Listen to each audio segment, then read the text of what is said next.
Merci. Magnifique. Valse. Alors je vous demande à ce moment de ce programme une toute petite parenthèse, je vous propose une petite parenthèse. Lorsque nous avons préparé ce concert, il se trouve que, en parlant avec les musiciens qui allaient faire partie de cette formation, parce que l'ensemble orchestral du Val d'Oise n'est pas toujours de cette taille. La dernière fois, c'était il y a 10 ans, le reste du temps, c'est une formation un peu plus réduite. Donc là, j'ai renoué avec certains musiciens, et un de ceux-là, un corniste très exactement, me signale qu'il a rencontré, qu'il a fait la connaissance d'un arrière-arrière-petit-fils d'un musicien de l'orchestre de Johann Strauss. Ce musicien était un corniste d'ailleurs.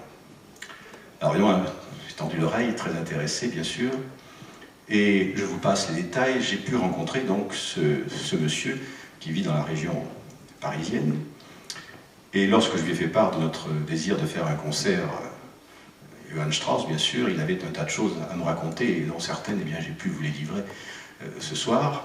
Et tout naturellement, je l'ai invité à ce concert, et je remercie d'ailleurs les responsables du centre culturel, Madame Lacroix, de lui avoir permis d'avoir une invitation.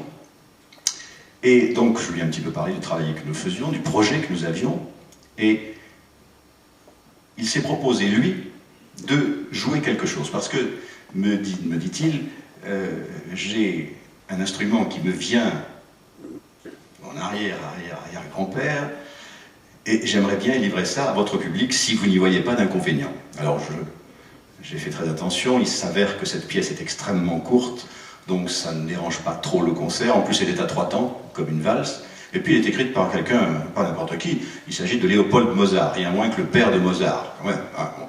Alors donc j'ai dit oui, avant d'avoir votre autorisation, et je vous propose maintenant, si vous le voulez bien, de vous présenter Hans Dietrich Vouré.